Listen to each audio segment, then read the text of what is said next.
I'm a hex boy and I'm gonna put a spell on you.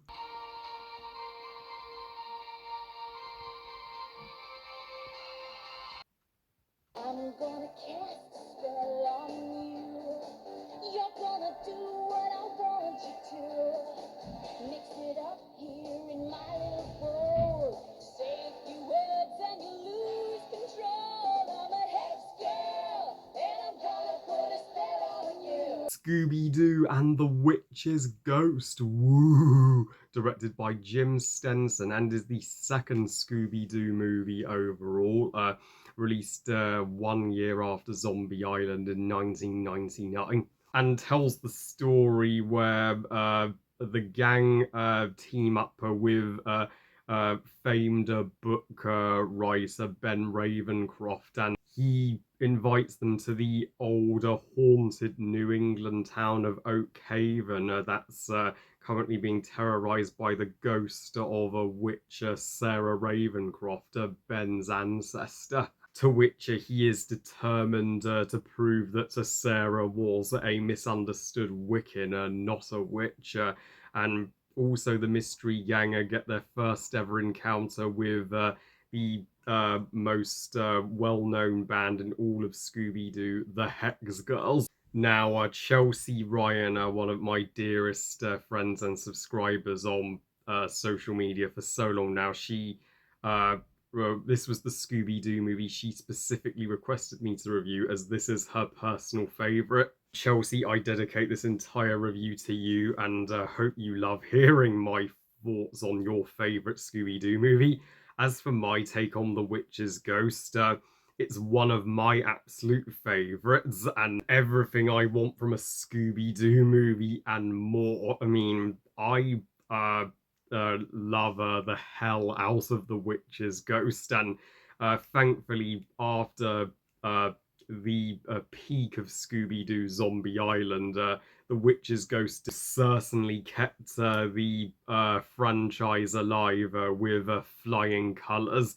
I mean, Zombie Island was exactly what Scooby-Doo needed after a pup named Scooby-Doo concluded in the 90s, and reruns of the original Where Are You? Joe were becoming more frequent, so that's prompted Warner Brothers to, well, uh, bring us some new life to the Scooby-Doo formula. And Witch's Ghost is, well, both a perfect combo of the classic Scooby-Doo and the new. If you're a fan uh, of the ghosts and the monsters just turning out to be fake, and people dressed up, then you're gonna get that here. But if you also would love the monsters to be real, fear not, you're also gonna get that. And similar to Zombie Island, The Witch's Ghost opens with the mystery gang in a chase scene with a bunch of monsters dressed up, and we get a different cover of the iconic "Where Are You" theme song. While not quite on par with the Zombie Island one, is still a more than worthy successor. And this is the second of the first four Scooby-Doo movies to use the more cinematic looking and more gothic style of animation, which still looks freaking stellar. And the town of Oak Haven is one of the most festive and Halloween-esque locations in any Scooby-Doo movie, period. Because who doesn't watch Scooby-Doo for spooky season? From its classic witchy-like buildings to the autumnal leaves. Yeah, now this it is a movie that I am simply itching to rewatch on Halloween. And you know how Zombie Island was Daphne's story? Well, Witch's Ghost is Velma's story. And of course, the following movie after this will be Shaggy and Scooby's story. Each of the mystery gang in the first four movies got to be the front and center. Well, all apart from Frez, because let's face it, Frez is easily the weakest of the mystery gang. He's just the leader who happens to be the spitting image of Ken from Barbie, but yeah, Velma in this movie is freaking great. I just love her friendship with Ben Ravencroft and her sheer knowledge on Wiccans and witches and the town. I mean, you can see this is such a dreamer come true for her, which makes the third act even hit that much harder when shit hits the fan. Ben Ravencroft, voiced by Tim freaking Curry, a god among voice actors.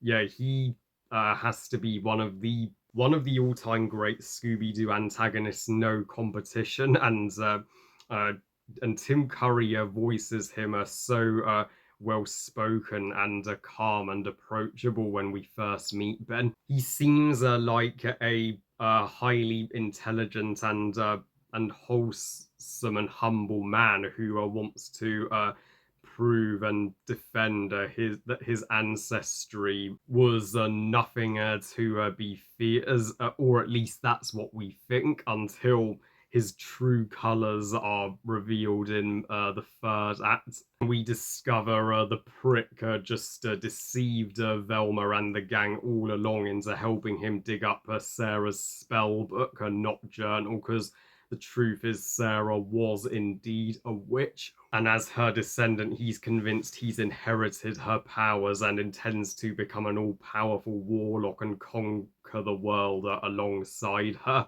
And when Velma goes, "You lied to me, Ben," I'm like, yeah, uh, I seriously did not uh, guess that he was the villain in a million years. This is what makes Ben the best twist 90s movies villain.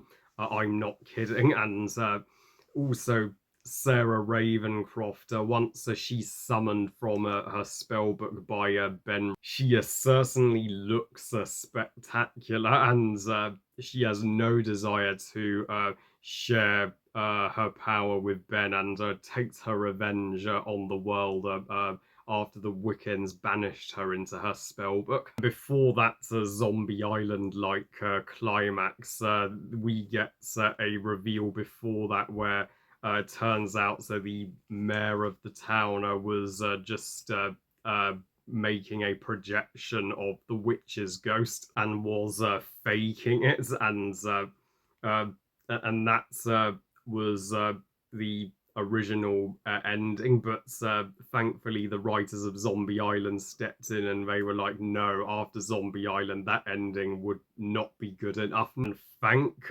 goodness that the Zombie Island writers did write the entire third act and saved the movie, because yeah, it would have been a total anticlimax if the movie had ended there. Some may feel like it feels like there's a clash of cooks in the kitchen, when one chef is trying to follow the recipe and another chef is trying to improvise at the last minute. But I think the old school and new schooler writers do balance their ideas together pitch perfectly, and the uh, climax with the dinosaur-sized turkey, as well as the walking pumpkin, and Sarah and Ben getting sucked back into the spell book, and the book are just burning. It doesn't quite reach uh, uh, the disturbingness of Zombie Island, but it's still enough to make you question, should this movie really be rated U or G? And did I mention the comedy between Scooby and Ben is fucking hilarious when Scooby's like, roast! A roast? So Ben's the first person to not fully understand Scooby's speech. And last but certainly not least, this movie was the grand introduction of a fan favorite Scooby Doo band. You know them, the Hex Girls, and their song, I'm gonna cast a spell on you. I mean, I am starstruck when I see that scene. I mean, best scene in the movie, and the Hex Girls, whoa! Could they be rivaling even Daphne for uh, most stunning Scooby Doo characters? And the lead singer, she's well, part Wiccan from her ancestry, so she's the one that saves the day at the end. So the Hex Girls do legit serve a purpose in the narrative, and are not just there to perform songs for the soundtrack, and they would also make appearances in the What's New Scooby Doo TV series.